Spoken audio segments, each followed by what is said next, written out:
사고에 사로잡혀서 의학 일환으로 중의학을 폐지할 것을 강하게 주장했습니다. 자, 그러니까 의학이 발전을 하니까 의학을 갖다가 발전된 의학을 받아들이고 중의학을 없애야 된다라는 주장을 했다는 거. 예, 그것이고 또 다른 이유가 또 있을까요? 다른 이유가 또 있겠죠. 하나만 가지고 하면은 좀 그렇죠. 예.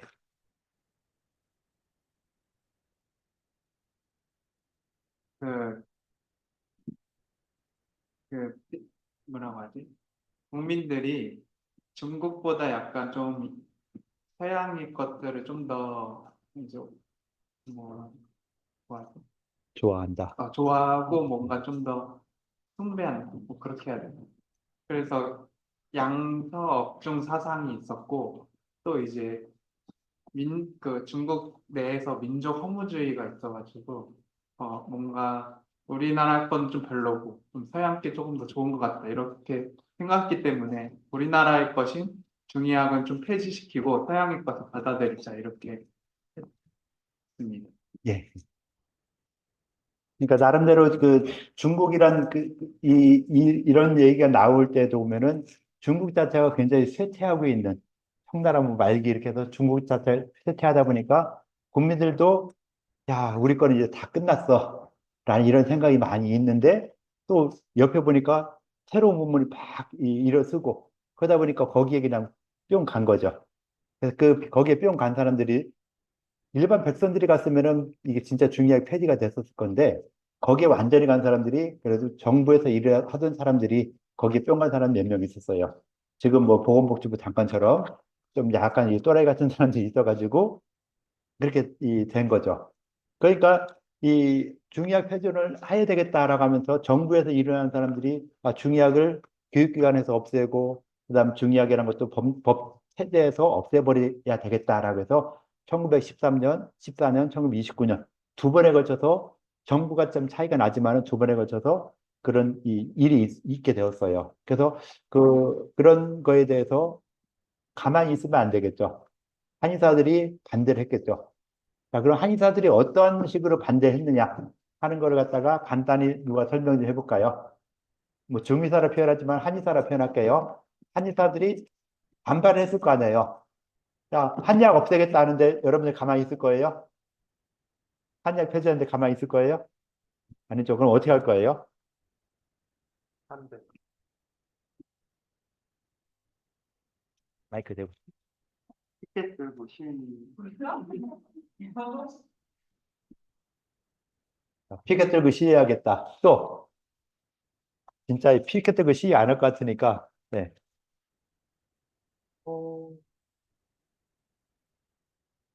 그러게요. 그러게요. 그러게요. 그냥 망하게 놔두 사람들한테 묻겠습니다. 저 힘이 없으니까요. 힘이 없으니까 힘 있는 사람한테 붙여서 나도 양의사 만들어 주세요. 있겠네요. 자, 소용없고, 예. 땡이고, 뭐, 손 들었어요? 약간 한의사끼리 좀 모여보자고 해서 그래서 힘을 합쳐서 뭔가 힘을 합쳐서 뭐 우리 축구하자고요? 네? 힘을 합쳐서 축구하자고? 그것도 안 되네. 음, 모여서 예, 뭐 모여서. 생각보다 우리 학문이 괜찮다는 걸 입증하려고 노력할 것 같아요. 그래서 그 스스로 우리 학문을 좀 더 이렇게 좋다라는 걸 갖다가 입증을 한다. 예, 그런 것도 있었고, 또,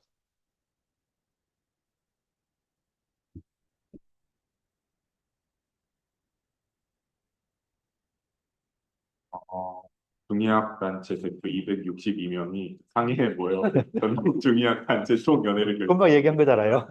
금방 얘기한, 아, 예. 또, 예, 그 다음에, 예.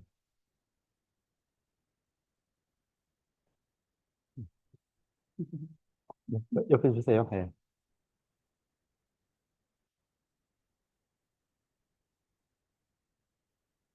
그러니까 뭐 실제 했던 방법이 아니라 그냥 뭐 아이디어적인 해도 될까요? 아이도 괜찮죠? 예. 아이, 괜찮아요. 예. 좀 극단적이긴 하지만 뭐 이제 그 이제 해지를 시켰던 대표를 상대로 뭔가 위해를 가한다는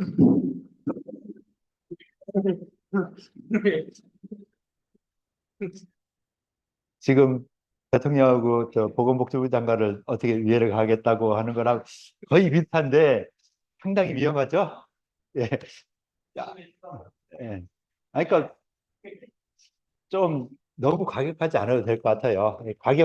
과격하게 아까 저 피켓 들고 시위한다고 하니까 깜짝 놀랐는데 분신 시도하는 거에 대해서 어떻게 생각하세요? 나 말도 안 되는 소리라고 생각합니다. 예, 말도 안 된다고 그래요. 예. 아, 내가 분신까지 하면서 한의학을 시켜야 되겠다? 좀 아닌 것 같죠? 예. 또 뭐 다른 방법이 있을까요?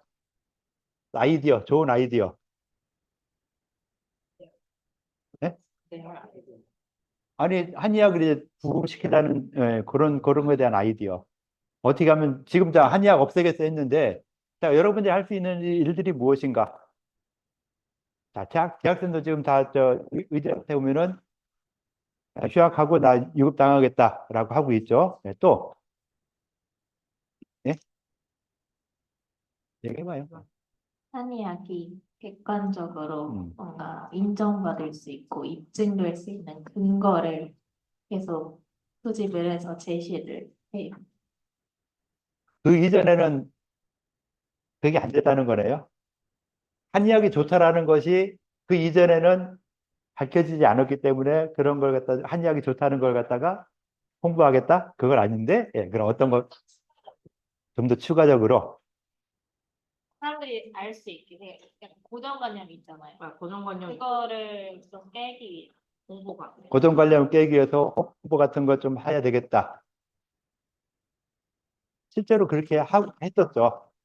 그래서 단체를 모아서 그 단체가 모이기만 하고 끝났을까요? 모여서 축구했을까요?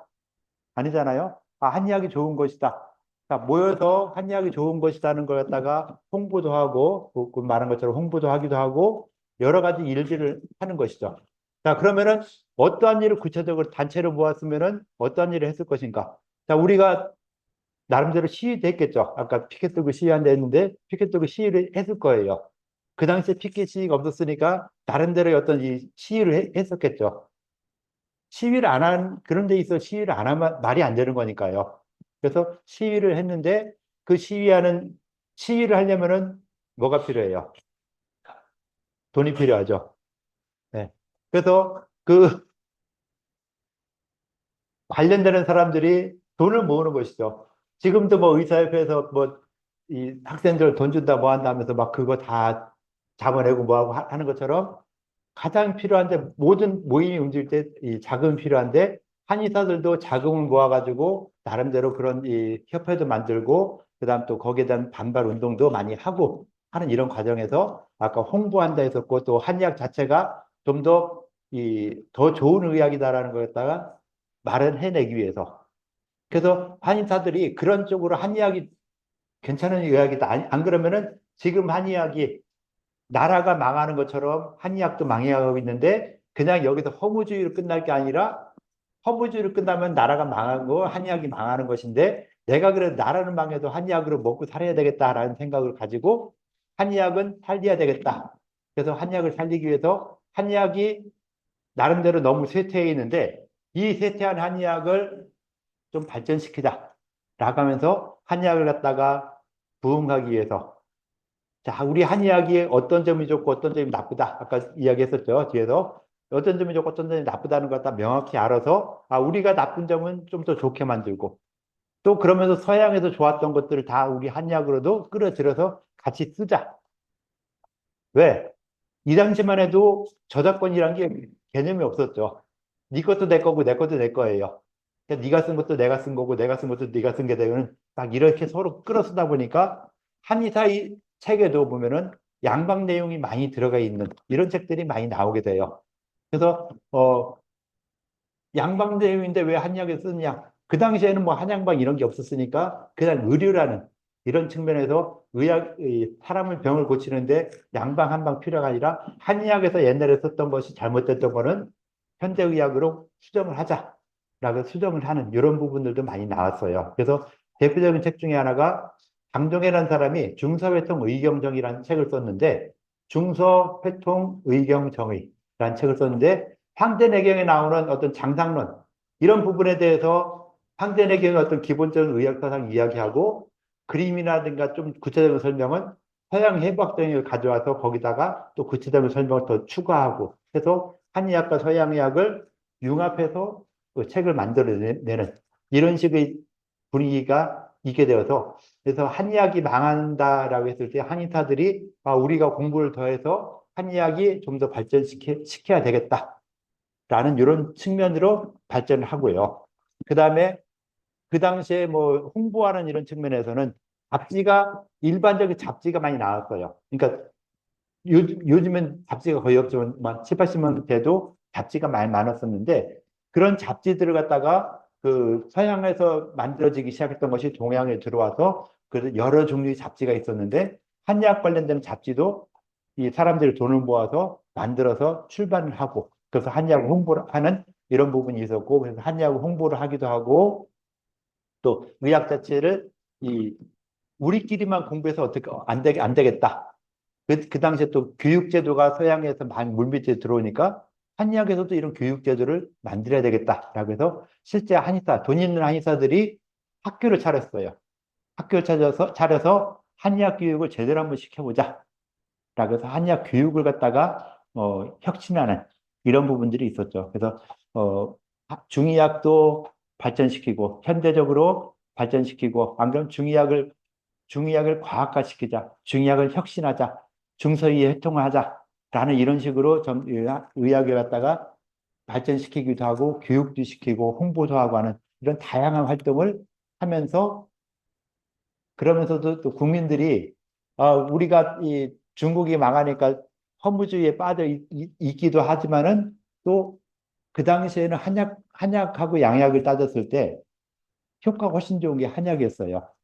그래서 많은 이 양약을 굉장히 좋아하는 사람들이 많이 있었겠지만은 한약을 효과를 본 사람들이 꽤 많이 있어서 한약 없어지면 안 되겠다라는 국민들의 지지도 어느 정도 있었고 그다음에 그 한의사들도 굉장히 많은 노력을 해가지고 정부에서 했던 부분들을 갖다가 이렇게 너무 밀어붙이면 안 되겠구나라고 하면서 뭐 이 1931년인가 이때 그 국립중의관인가 요 연구소 비슷한 이런 걸 갖다 하나 세워서 그래 니네 좀 달랠게 그냥 이 중의사들 달래면서 지나가는 이런 부분이 있었는데 정부에서는 기본적으로 한약을 없애야 되겠다 이런 생각 때문에 그 국립중의회관도 오래 가지 못하고 없어지게 되는 이런 부분으로 가고 그러면서 이제 공산당 정부가 들어서게 되죠. 1945년도에 그 모태동이 중국을 이제 통일해요. 국민당 정부를 저쪽 대만으로 밀어내고 중국 땅을 통일하면서 그때 모태동이가 초기에는 굉장히 몰렸죠. 그래서 뭐 천리행군인가 계속 쫓겨다닌 거예요. 일본군에서 쫓기고 국민당한테 쫓겨나면서 계속 돌면서 쫓겨났는데 이때 한약 효과를 굉장히 많이 봤어요. 그 자기 부대 몇 명 남지 않은 부대에 그 전염병이 돌았는데 양약과 한약을 치료했는데 한약으로 쓴 효과가 훨씬 더 좋았기 때문에 한약에 대한 인식이 굉장히 좋았어요. 모태동이. 그래서 중화인민공화국 헌법에서도 의학을 발전시키자는 이런 내용을 집어넣었어요. 그러면서 의학과 조국의학, 한의학이죠. 조국의학이라니까 그 당시 우리 조국의 의학을 발전시켜야 된다는 이런 조항을 집어넣었어요. 한의학만 집어넣은 게 아니라 의학을 발전시켜서 많은 사람들이 혜택을 보여야 되겠다라고 한 거에다가 의학뿐만 아니라 조국의학도 원래 있었던 우리 한의학도 집어넣어서 중화인민공화국 헌법에 한의학을 발양시켜야 된다는 이런 내용이 딱 들어가 있어요. 그래서 그 헌법 덕분에 전국에 있는 시도는 아니고 성이죠. 중국으로만 성. 우리나라는 무슨 충청남도, 충청북도 하는 각 성마다 50개의 성이 있는데 각 성마다 중의과 대학을 하나씩 설립을 했어요. 그게 1948년인가 뭐 이때부터 설립을 해서 50년인가 48년 이때 설립을 해가지고서는 그 각 성마다 중의과 대학이 있죠. 그래서 우리 학생들이 상해중의학대학, 호북중의학대학, 그다음 또 어디죠? 두 군데 지금 유학을 갈 수 있나요? 본연 때? 뭐 이렇게 갈 수 있게 되는데 이런 부분들도 다 그 중국에서 그렇게 만들었기 때문에 중국에서는 50개 성에 각각 한의과 대학이 다 있고 계속 발전을 하게 되는 이런 부분까지 된 것이죠. 그래서 중의학 폐지론이 나왔을 때 어떻게 많은 사람들이 이걸 갖다가 없애기 위해서 그런 걸 갖다가 해결하기 위해서 노력을 했었다. 그러면서도 중의학 자체도 좀 더 발전해야 된다는 이런 자각으로서 중의학 발전이 좀 더 많이 됐다라고 볼 수 있고요. 뭐 이렇게 해서 거의 이제 이 중국 이야기에 대한 부분들이 끝나고 이제 오늘부터는 이제 우리 한국 한의학에 대해서 이야기할게요. 한국 한의학에서는 삼국시대의 의학은 내용이 별로 없어요. 내용이 별로 없어서 뭐 마땅히 말할 게 없고 고려시대 후기쯤 가면서 이제 향약이라는 이런 언급이 나오면서 향약에 대한 언급을 좀 하게 되죠. 자, 그래서 향약에 대한 이야기를 쭉 해보는데 자, 향약 좀 여러분들 퀴즈에 답변도 쓴 것처럼 자, 향약이라는 것이 대두되기 시작한 이유가 무엇일까 한번 누가 생각해 본 사람 있을까요? 자, 향약이라는 것이 있는데 그럼 향약이 왜 우리나라에서 좀 크게 대두되었을까? 그 이유가 무엇일까? 자, 누가 설명 좀 해보시죠. 네. 하고 싶은 거 뭔데? 해요. 네. 자, 환자 가서 나 머리 아픈데요. 어떻게 치료해 주세요? 몰라요. 가세요. 하면 안 되겠죠. 네, 마이크 잡고요. 네. 조선의 왕들이 우리나라만의 독자적인 의학을 향약. 우리나라 약을 말하는 네, 우리나라 약을 말하는 것이다. 네. 사진 보여줘요. 네. 봐주세요. 네. 네, 한번 해보세요. 네. 향약이 의미가 우리나라의 자생약제를 이용한 약인데 그래서 다양한 이유가 있는데 향약이 대두되기 시작한 게 중국에서 들여오는 약들 수입 비용이 높았던 문제도 있었고 조선 초기에 자주적인 의학 발전의 필요성을 느꼈던 이유도 있었던 것으로 알고 있습니다. 예, 여기 나와 있으니까 예, 그렇게 얘기했고요. 예. 뭐 자주적인 의학이 필요했다는 것은 뭐 나중 후대 사람들이 집어넣은 거라 볼 수 있겠죠. 원래 생기게 된 동기는 그런 후대 사람들이 연구하다 보니까 이것도 집어넣으면 그렇겠다라고 해서 아마 집어넣었을 거라 보고 일반적인 원인으로는 약재를 보면요, 한약을 보면은 한약 자체가 뭐랄까 우리나라에서 나는 한약 자체가 그렇게 많지는 않았어요. 그러니까 대부분 약재가 수입되는 것들이 굉장히 많이 있었거든요. 그래서 많은 약재를 수입을 하다 보니까 어때요? 수입을 하는 거면은 좀 잘 되고 안 되고 할 수가 있겠죠. 우리나라는 나는 약재도 가뭄이 나거나 뭐 홍수 나거나 하면 다 망하는 편인데 외국에서 수입하는 것은 그보다 훨씬 더 상황이 안 좋았겠죠.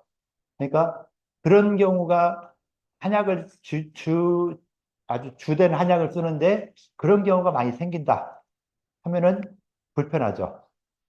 그래도 가끔 이렇게 이 중간에 장사꾼들이 나는 돈 좀 많이 벌어야 되겠어 하고서는 매듭매듭해서 조금씩 좀 팔아서 그 이익을 많이 남기거나 하는. 그래서 이 어떻게 보면 일반 소비자 입장에서는 수급이 제대로 안 되는 경우가 상당히 많이 있었기 때문에 많은 사람들이 이렇게 수급도 안 되고 하는 거를 좀 고쳐봐야 되겠다. 개선을 해보자. 라고 하면서 그럼 개선할 수 있는 방법이 수입 약재를 못 쓰면 어떻게 해야 돼요? 대체할 수 있는 다른 약재를 한번 써보자. 대체할 수 있는 약재를 또 수입하면은 그것도 마찬가지가 되죠. 그러니까 대체할 수 있는 약물을 우리나라에서 나는 이런 약으로서 대체해서 한번 사용해보자. 라고 시작하는 것이 향약이 시작되는 이런 기본이 되는 것이죠. 그래서 약재를 그렇게 해서 끌어오면서 우리 걸 갖다 쓰는데 그래서 경제적인 측면들 굉장히 중요하죠. 수입해야 되는데 수입하기에 너무 비싸다 하면 못 사용하는 거고. 그 다음 전쟁통에서 수입하기 쉽지 않죠. 나라의 경제가 전쟁에 다 쓰이는데 그걸 수입할 돈이 없어서 안 하게 되고 하다 보니까 그런 여러 가지 상황에 의해서 이제 이 향약이란 걸 한번 공부하고 향약을 한번 사용해보자 라고 하는 쪽으로 발전하게 되는 것이죠. 그래서 조선 초기에는 향약이 이 고려에서 조선을 바뀌어 나가면서 좀 이게 나라가 차츰차츰 안정되는 과정이었고 그러면서도 그 약재 같은 것도 아픈 사람들도 많이 고쳐줘야 정부의 그또 입장도 굉장히 날씨 쓰고 하니까 그래서 향약 같은 거 좀 권장을 하고 약재 구입을 좀 더 쉽게 만들어줬던 이런 부분이 있는 것이죠. 그래서 향약이란 것이 조선 초기에 와서 굉장히 발전을 하게 되었고 그러다가 조금 시간이 지나면서 경제가 좋아지고 뭐 상황이 좋아지다 보니까 어때요? 수입하는 거, 괜찮네. 수입해서 쓸만하네. 그래서 또 수입 약자가 많아지면은 또 향약에 대해서 좀 쇠퇴하다가 그다음 또 임진왜란 같은 게 난이 나면은 또 어려워지니까 다시 또 향약을 쓰기도 하고 그다음 또 좋아지면은 안 쓰고 하는 이런 과정으로 좀 거쳐갔는데 그래서 향약 집성방이라든가 이런 책들이 조선 초기에 나와서 향약에 대한 언급이 많이 되고 있어요. 자, 이렇게 해서 향약에 대한 내용을 간단히 끝내도록 하고요. 그 다음에 조선시대에 있었던 독특한 의료 제도가 있었어요. 그래서 그 독특한 의료 제도가 뭐냐면은 두 가지가 있는데, 하나는 의녀제도. 의학을 하는데 여성들이 의학을 할 수 있게 해주는. 조선시대는 유교적인 사회다 보니까, 유교사회다 보니까 남녀 차별이 좀 많이 있었죠. 구별 차별. 구별이라기보다는 차별이 더 많았죠. 구별이 어떻게 보면 정확한 용어인데 옛날에는 뭐 차별 같은 것이 많이 있었는데 그 차별을 하면서도 그 여성에 대한 어떤 이 여성들의 질환이라든가 이런 부분에 대해서는 또 남자가 이 손을 대거나 하는 만져보거나 하는 이런 부분들이 굉장히 부담스러워하는 이런 부분이 있어서 여성 이 부인과의 질병이라든가 이런 거에 대해서는 이런 의녀들이 대신할 수 있게 해주는 이런 부분이 이로써 의녀 제도가 있었다는 것이 동아시아 의학, 뭐 아마 세계적인 의학에서 봤을 때 의녀라는 이런 제도가 있는 것이 아마 조선뿐이지 않았을까라고 생각을 하고 있어요. 그래서 굉장히 의미가 있는 이런 부분이었고 의녀들은 대부분 의녀가 어떤 사람이 됐냐면은 천민들이 됐어요. 노비. 천민들이 의녀가 되다 보니까 어떻게 보면 공부를 거의 못했던 사람들이죠.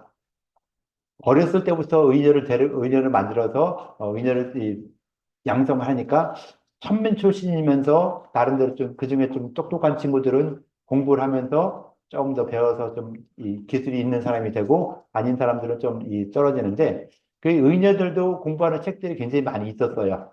그래서 굉장히 중요한 책들은 많이 공부를 해서 의학을 공부했고 그 공부한 내용을 가지고 이제 의학 활동을 할 수 있게 했고 그 천민 출신이다 보니까 대부분 사람들이 대할 때 어때요? 굉장히 하대를 당했겠죠. 노비인데 와서 내가 양반인데 노비가 나를 갖다 치료해 준다면은 좀 이 사람들 좀 그럴 수 있겠죠. 그래서 관직 있는 이런 사람들도 좀 그랬는데 그래도 이 남자한테 진료받기 좀 꺼리는 이런 부분들은 의녀를 갖다가 쓰기도 했었어요.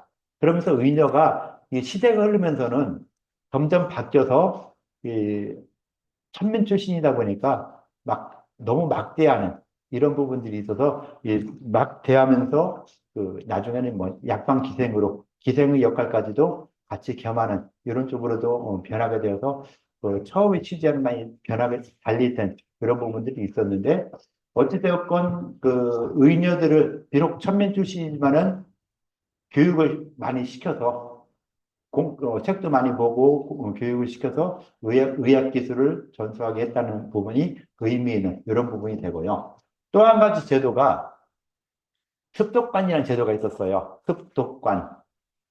습독관이라는 부분은 의서라는 걸 쓰지 말고 그냥 습독관이라고만 찾아보세요. 자, 여러분들이 먼 검색을 해도 좋으니까 습독관이란 조선시대에 있었던 습독관이라는 제도가 무엇인가 한번 검색을 해서 누가 설명을 좀 해보시죠. 습독관. 검색을 해보세요. 습독관이라는 것이 어떤 것이었나? 왜 생겼고, 어느 시대에 생겼고, 어떻게, 어떤 역할을 하는가 하는 이런 부분을 습득관, 의사습득관 찾지 말고 습득관 찾으세요. 네, 찾은 사람 있으니까 발표 한번 해보도록 할게요. 수도관 제도는 조선 초기에 이제 중인들이 담당하던 잡학의 개선을 위해서 마련된 제도인데요. 조선 초기 때 기술관을 담당하던 중인들이 이제 학문 수준이 너무 낮고 실무 수행이 자주 문제가 됐다고 판단을 해서 이제 이것을 개선하고자 이제 중인들이 담당하던 기술관과는 별도로 양반층 내에서 전문적인 잡학을 공부하는 그런 사람들을 선발을 해가지고 습독관으로 임명해서 이제 그 중인들의 기술관을 공부시키고 이런 잡학의 수준을 높이기 위해서 만들어진 제도가 습독관 제도입니다. 예. 자, 중인들의 교육. 그러니까 중인들이 잡학이라면 잡학에는 뭐 어떤 학문들이 있었을까요? 예. 잡학이라 했는데 잡학이 어떤 것들이 있었나는 알아야 되겠죠. 그죠? 예. 그러니까 잡학 중에 하나가 의학이 있었으니까 의서습득관이라는 것이 있었고요. 그 당시에 이 경전을 공부한 사서환경 같은 경전을 공부하는 사람들은 관리가 됐지만은 그렇지 않은 사람들은 이런 이 기술자가 많이 됐었죠. 그 기술 중에서 필요한 것 중에 하나가 중인들이 주로 했던 것 중에 하나가 의학. 그죠? 자, 그래서 의학을 공부하는 의서습득관이 있었고 또 그런 잡학에는 뭐뭐 있을까? 풍수지리 같은 이런 것도 하는 사람들이 있었을 것이고 또요. 천문학, 또 번역하는 거, 통역하는 거 이런 것들이 다들 양반들이 하는 게 아니라 중인들이 주로 맡았던 이런 부분인데 진짜 아까 이야기했듯이 그런 사람들이 그 기술은 있을지 몰라도 어떤 지식적인 배경이 안 되니까 기술적인 측면만 발달하다 보니까 좀 문제가 있다라고 해서 그런 이 잡학을 하는 사람들을 그 중에서도 선발하거나 또는 이 양반 중에서 선발해서 그에 관련된 책들을 갖다 읽게 만드는 이런 제도가 있었어요. 그래서 습독관 제도라고 하는데 그 중에서도 이제 의학에 관련되는 부분에서 의서습독관이라는 이런 제도가 있던 것이죠. 그래서 의서습독관, 이 사람들은 의서를 갖다가 읽으면서 의서를 갖다가 읽고 중인들을 교육시키기도 하고 하는데 의서를 읽으면서 임금 앞에 가서도 임금 이 경연을 많이 하잖아요. 그런 데서 임금에게 강독을 해주는.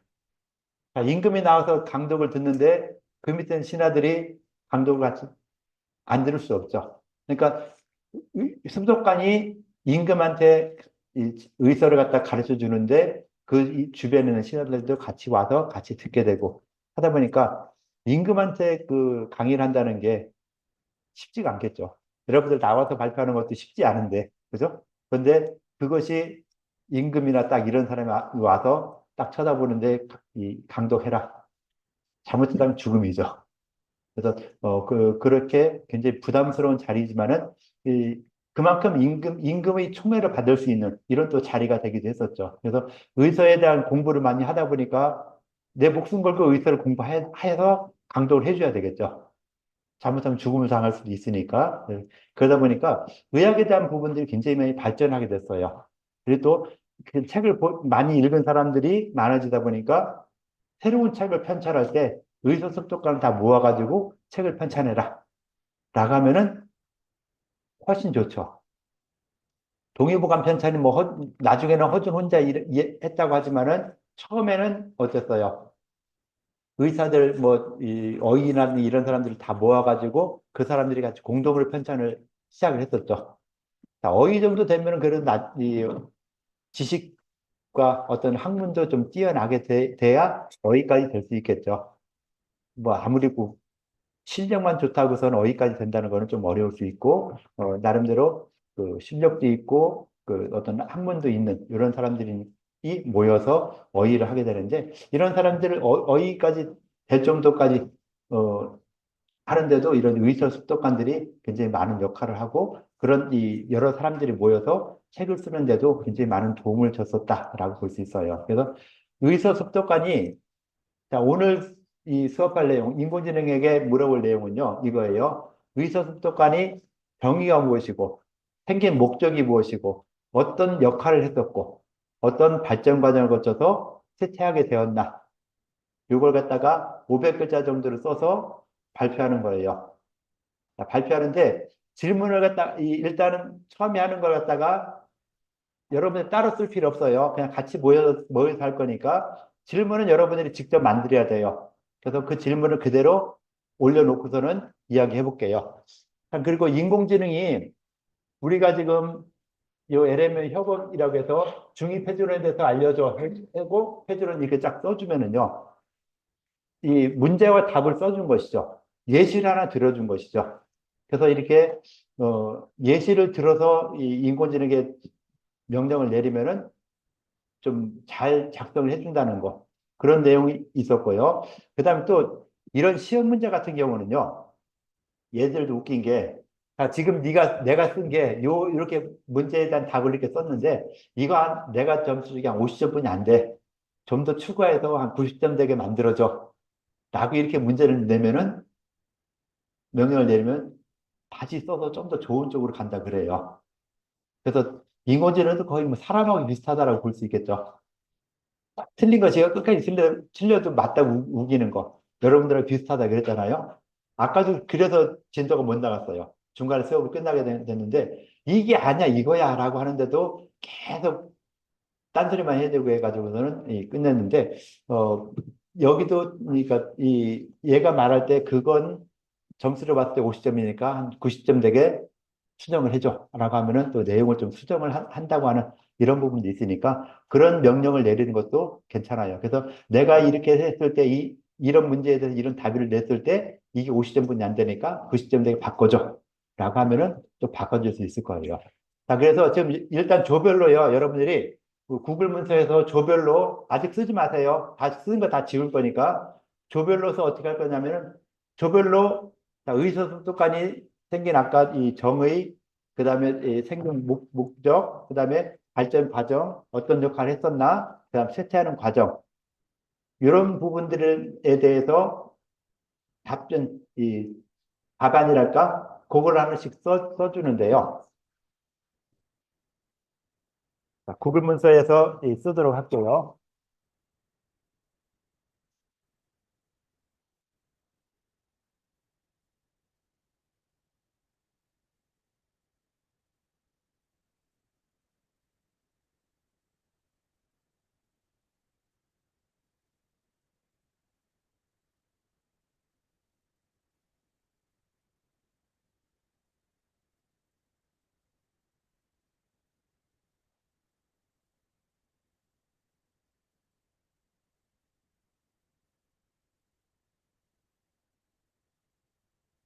자, 요 밑에다가 저걸 의사소통관, 이 부분에 대해서 한번 좀 써주세요.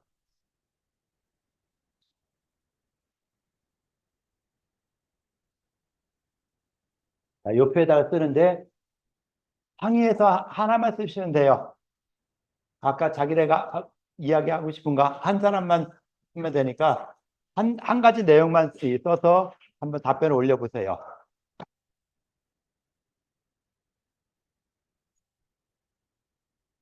여기다 쓰세요. 여기다. 저 위에 쓰지 말고 여기다 쓰세요.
자, 정리를 좀 해주세요. 대략 썼으니까 문장 쭉 읽어보면서 정리를 좀 한번 해줘 보세요.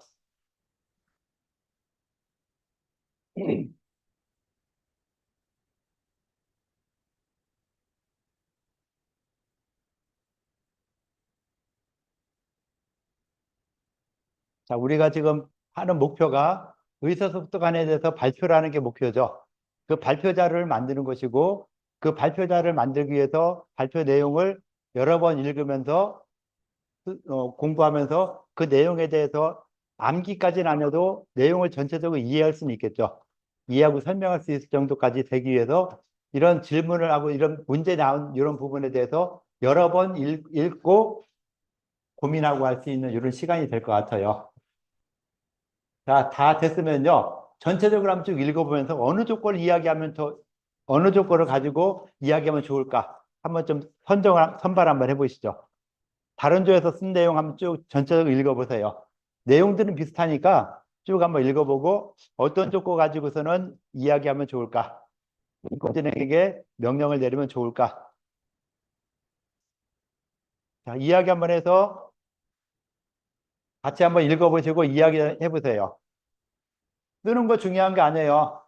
많이 쓸 필요 없어요. 자, 그리고 내가 하는 문제에서는 대부분이 500글자 분량을 쓰라 그랬죠. 많은 거 쓸 필요 없고 500글자 분량으로 써야 되니까 많은 거 쓰려고 하지 마세요. 500글자만 쓴다라고 생각을 하고서는 이야기하시는 게 가장 좋아요. 아니, 요약하라고 하지 마세요. 지금 요약하라고 하지 말고 읽죠. 그냥 내용 지금 쓴 걸 많이 쓰고 줄이는 게 더 나을 수도 있으니까 그냥 쓰고 싶은 만큼 쓰게 이렇게 하시고, 그러니까 다른 조에 쓴 거랑 봤을 때 어떤 조건 가지고서는 인공지능에게 명령을 내려볼까? 요거 결정하는 거예요. 자, 어느 조건 해볼까요? 자, 어느 조건 가지고 인공지능에게 질문 한번 할까요? 몇 조예요? 1조건 가지고 한번 할까요? 5조? 5조건 가지고 한번 할게요. 자, 여러분들 손 놓으세요. 더 이상 건들 거 아직 건들 거 없고요. 자, 인공지능은 뭐 가지고 할까요? 자, 챗GPT, 제미니, 클로드, 퍼플렉시티, 코파일럿, 클로바엑스, 리튼까지 있거든요. 이걸로 할까요, 그럼? 나 이걸로 할래 했더니 싫어요. 처음 나온 걸로 해야지. 자, 질문 이렇게 됐고요. 답변은 아까 5조 걸로 한다 했죠? 자, 5조 거 답변 한번 쭉 읽어보세요. 건들지 말라고요. 건들지 말라는데 왜 자꾸 건드려? 자, 5조 거 답변을 이렇게 했어요. 자, 5조에서 한 내용 답변을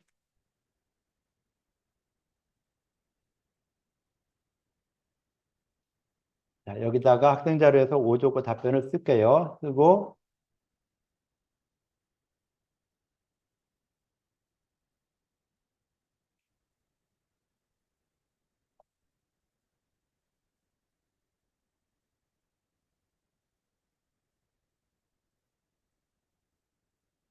5조 답변 이렇게 써놨는데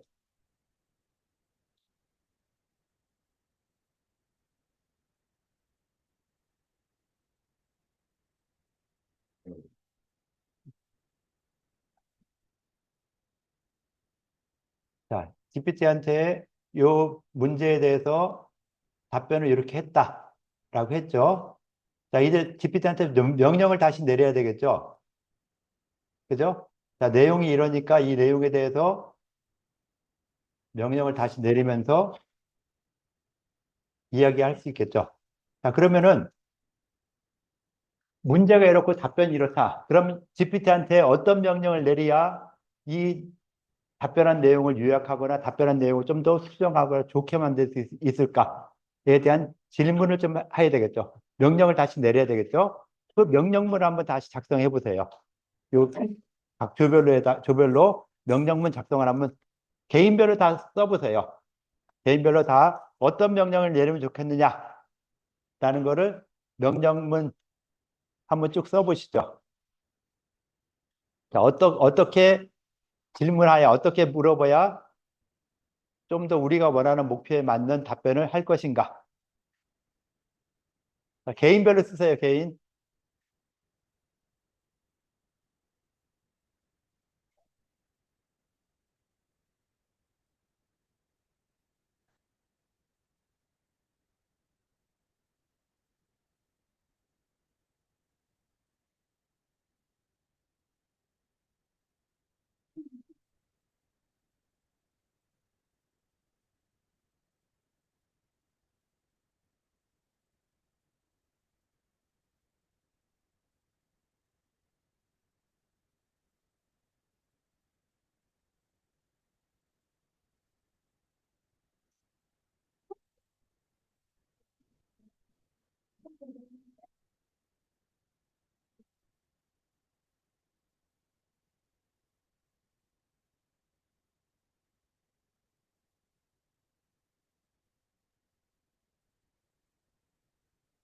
여러분들이 의사소통관에 대해서 읽은 내용들, 그 내용하고 이걸 갖다가 좀 정리를 어떻게 정리할 것인가, 발표용으로 정리할 때 어떤 식으로 정리가 되어야 될 것인가 하는 이런 부분을 좀 생각하면서 해야 되겠죠. 교수님이 좋아할 만한 적당한 질문과 답변을 500자 내로 기록해줘 하면은 이상한 소리 할 거예요. 좀 이 관련되는 부분으로 이야기하는 것이 좋겠죠. 답변해라, 으악 이래도 소용없고요.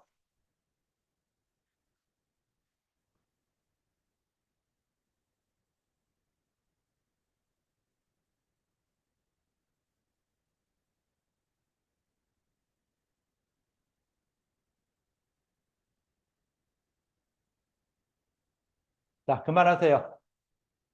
그만하시고요.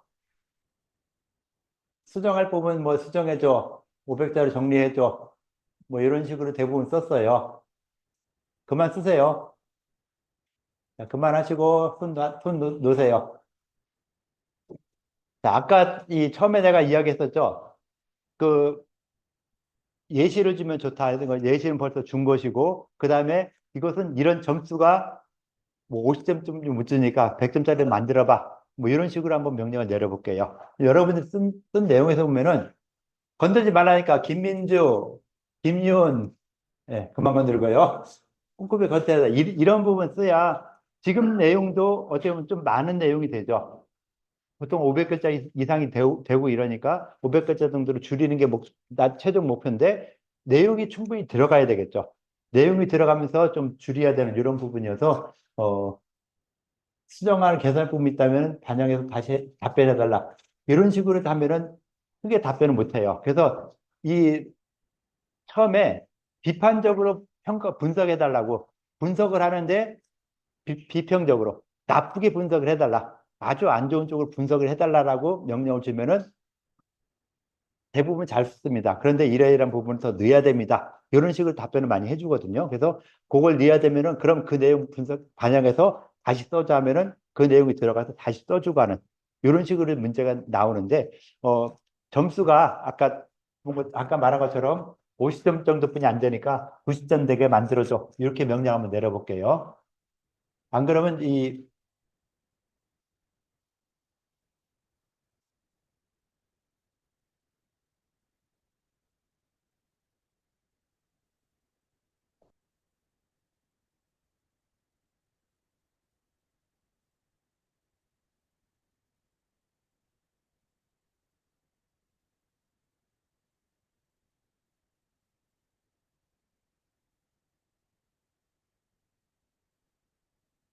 답안 평가해보면 50점이야. 수정해서 90점 되게 만들어봐. 라고 했어요.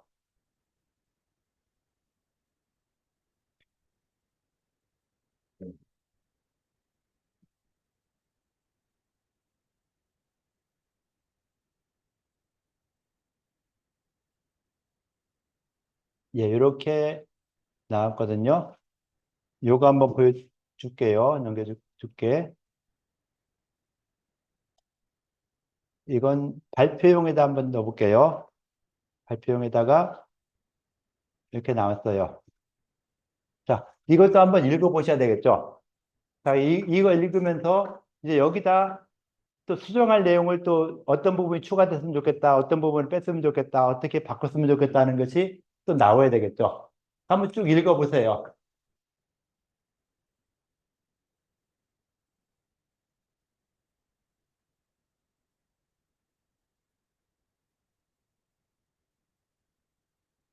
의학 발전에 중요한 역할에서 의방요시, 의림사료 등 제작에 기여했다. 조선 왕조실록에도 변증 시제에 관련된 상세한 내용을 기록하는 데 공헌하였다. 조선시대 의료지식 축적과 임상 적용에 기여했다. 조선 후기를 접어들어 역할은 점차 축소되었는데 이렇게 되었다. 관청이 시의 역할이 약화되어서 최종적으로 근대의 의료기관이 등장하면서 습득한 기능은 더 이상 필요하지 않게 되었고 사라지게 되었다. 라고 해서 그럼 사라지게 된 경위도 나오게 되었죠. 근대적 의료 교육기관이 나오면서 이런 의사 습득관이 없어지게 되었다. 좀 부족한 부분이 어딜까요? 저렇게 했을 때 역할도 어느 정도 썼고 처음에 만들어지게 된 어떤 이 설립 동기 이런 부분이 좀 부족하다고 볼 수 있겠죠. 그러면 여기다가 설립 동기에 대한 부분이 좀 부족하니까 이걸 더 넣어줘. 안 그럼 이것도 괜찮다 싶으면 이걸 갖다가 그대로 써도 되고요. 그래서 여러분들이 이 GPT 같은 이런 걸 활용할 때 많은 질문을 할 필요 없어요. 꼭 필요한 질문.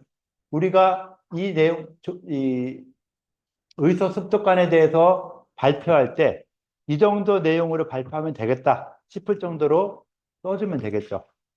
그런데 이게 간단히 되는 이유는 여러분들이 나름대로 정답을 줬기 때문에 그 정답을 가지고 그 정답을 어떻게 만드냐? 그냥 GPT한테 만들려고 하지 말고 여러분들이 이 코넬에서 쓴 거 그걸 기반으로 해서 이런 내용을 써봐라 라고 하면 더 잘 써져요. 그래서 예시를 주는 거 예시를 딱 줬기 때문에 얘들이 그나마 이렇게 답변을 좀 잘하는 것이지 예시 없이 그냥 아무 데나 가서 의사소통관에서 이야기 해봐 하면은 좀 이상한 소리 쓰는 경우도 많이 있을 수 있어요. 그래서 여러분들이 처음에 주는 예시 굉장히 중요한 역할을 차지하고 있고 처음에 나온 거랑 두 번째 문장이랑 크게 차이가 안 나죠. 거의 이런 식으로 딴 사람이 한 거랑 전혀 다른 식으로 이런 식으로 발표하게 되기 때문에 처음에 주는 예시가 굉장히 중요해요. 그래서 여러분들이 같이 모여서 처음에 어떤 이 모인 결과 답안 이것이 가장 중요하고 그걸 기반으로 해서 수정해 나가는 이런 과정이 있으니까요. 그래서 질문이 처음에 이런 식으로 해주고 그다음에 부족한 부분 어떤 부분 부족하니까 어떤 부분을 더 넣어줘. 이런 부분 너무 많으니까 이런 부분 빼줘. 라는 식으로 질문이 간단해도 결과는 굉장히 좋아질 수 있는 이런 부분이 될 수 있는 것이 여러분들이 처음에 준 어떤 모범 답안이 가장 중요하기 때문에 그래요. 그래서 처음에 같이 모여서 답안 정리해라. 같이 모여서 정리하라는 것이 그래서 그런 거예요. 개인별로 했던 걸 갖다 모아서 이거 전체적으로 한번 요약을 어떻게 해야 되겠다. 어떤 내용이 다 들어가면 더 좋겠다. 하는 이런 것들이 가장 중요하게 나오고 그 다음부터는 별거 아닌 답변. 50점이니까 90점으로 만들어줘. 90점 되게 채점 다시 한번 수정해봐. 안 그럼 비판적으로 분석을 하고 수정해줘. 분석을 할 때 그냥 분석하라면 다 잘했다 잘했다. 얘들의 기본 특징은 여러분들하고 비슷한 거 몰라도 안다고 우긴다. 그죠? 거의 비슷하죠? 그거하고 또 한 가지는 거짓말도 많이 해요. 여러분들 거짓말 많이 하죠? 모르는 거 막 아는 척 막 하고 이렇게 하는데 그래서 얘들은 한 50% 정도 믿어져요. 여러분들은 몇 프로 믿어야 될까요? 아직 잘 모르겠지만은 얘보다 좀 나으면 좋겠어요. 그래서 좀 더 본의 아니게 거짓말해요. 그러니까 자기가 거짓말하고 싶고 거짓말하는 게 아니죠. 여러분들도 모르는 걸 막 발표하라고 하니까 막 아무 소리에 나오는 것처럼 거의 비슷하게 아무 소리에 나오게 되는. 얘는 무조건 뭐가 됐든 간에 무조건 답변하게 만드는 애기 때문에 몰라도 막 만들어내요. 특히 창구문헌은 굉장히 잘 만들어내요. 그럴듯하게. 그러니까 여러분들이 혹시 논문 같은 거 제출할 때 얘들한테 시켰으면은 창구문헌은 꼭 확인해야 돼요. 참고번호 확인할 때 DOI라고 있어요. DOI, 영어로 DOI나 DOI하고 그다음에 이 링크를 걸어줘 하면 링크까지 걸어주거든요. 그럼 링크 걸어서 링크 타고 들어가 보면 그 논문이 있나 없나 확인해야 돼요. 하나하나 다. 참고번호 그러니까 거짓말 많이 하니까 그렇고 하여튼 잘못된 부분이 있는 거를 갖다가 여기서 나온 부분에서 우리가 이걸 읽으면서 어느 부분이 잘못된 것 같다. 어느 부분 추가하면 하고 싶다. 하는 내용을 추가하라고 명령 주면은 그 부분 추가해서 나오고 하니까 쭉 나온 다음에 500글자 분량으로 맞춰줘. 하고 글자 수 한번 대략 보면서 어느 부분 추가, 어느 부분 빼자라는 걸 갖다 해주면은 좀 더 좋은 답변이 나올 수 있다라는 것이죠. 그래서 이것이 처음에 내가 어떤 방향으로 갔느냐 굉장히 중요하죠. 그래서 이런 식으로 문제를 내는데 얘한테 무조건 시키면은 정답을 말을 안 해줘요. 여러분 한번 4주차 평가에도 내가 평가 결과 올려줬죠. 인공지능이 채점한 거. 아마 채점을 계속 그렇게 해서 계속 채점을 시키고 하면서 점점점씩 업그레이드 시키고 있거든요. 근데 가장 중요한 건 내가 거기다가 모범 답안을 주고 있어요. 이 부분에 대한 모범 답은 이것이다. 내가 만들어서 그걸 주기 때문에 그거에 관련돼서 이 답변을 하고 그다음에 그 소감이라든가 분량은 잘 못 보고 있죠. 그래도 분량 대부분 다 만점이라고 표시해요. 800개 편장 넘는데도 만점을 표시하는데 그래서 넘어가고 소감은 일단 이 문장에서 그런 소감에 관련된 글만 썼으면은 다 만점 주로 해놨어요. 그 소감에 관련되는 부분을 꼭 좀 써줘야 점수를 다 받을 수 있고, 그렇게 해서 평가를 얘한테 좀 시키는데, 이 일을, 내 점수가 좀 말이 안 된다 싶은 이런 사람들은 나한테 이야기를 하세요. 그럼 내가 다시 한번 보고서는 평가를 수정하거나 이렇게 할 테니까요. 그래서 평가 루브릭, 여러분들 공개해줬죠? 평가 기준, 계속 그거를 갈 거예요.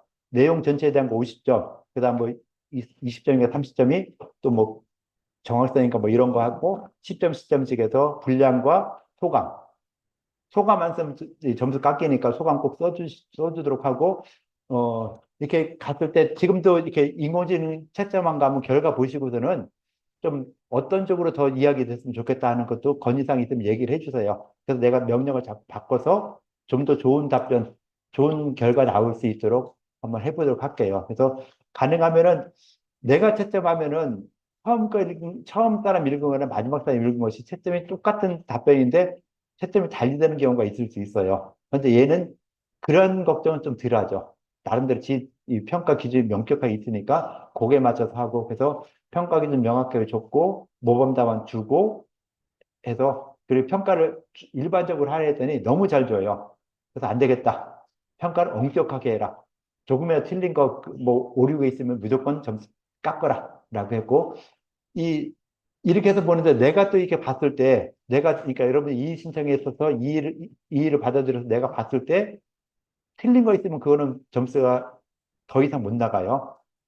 그러니까 내용이 이런 인공지능이건 뭐건 모든 걸 다 활용해서 이 답안을 쓰는데도 불구하고 오류가 있다면 이건 안 되겠죠. 오류는 항상 잡아낼 수 있게 문장 쭉 읽으면서 어떤 부분 잘못됐다. 특히 사람 이름 쓰는 거 잘못 써요. 그런 거 다시 한번 확인하도록 하고 해서 그런 식으로 하나하나 보면서 검토를 하고 오류가 있으면 거의 점수 안 준다. 빵점이다. 라고 생각하시는 게 좋을 것 같아요. 중간고사는 시간 여러분 따로 정해서 지금 퀴즈 보는 것처럼 두 문제 볼게요. 퀴즈 두 문제 내보내고 시간은 50분 동안인데 끝내는 거 55분에 끝낼게요. 그 5분 더 주는 거는 그냥 그때 마감을 시켜버릴 거예요. 5분 지난 다음에. 그러니까 그때도 지난데 낸다느니 뭐니 이런 소리 안 했으면 좋겠어요. 그래서 시간이 끝나면은 제출이 안 돼요. 5분 더 주기 때문에 5분 더 있다고 여유 있게 생각하지 말고 그냥 시간에 끝난다. 10분에 시작했으면 뭐 정각이 끝난다. 정각이 시작했으면 50분에 끝난다. 5분 더 준 거는 이 마무리할 시간 준 거기 때문에 이거는 끝나고 더 이상 뭐야 답변을 못하게 이렇게 할 테니까 그거는 좀 시간 맞춰서 답변을 좀 낼 수 있도록. 근데 솔직히 뭐 50분까지 안 걸리잖아요. 퀴즈도 이렇게 급하게 해도 금방금방 했으니까 아마 오래 걸리진 않을 것 같아요. 시간이 지났으니까 여기서 마치도록 할게요. 수고들 했어요. 질문사항 있어요? 예, 수고했어요.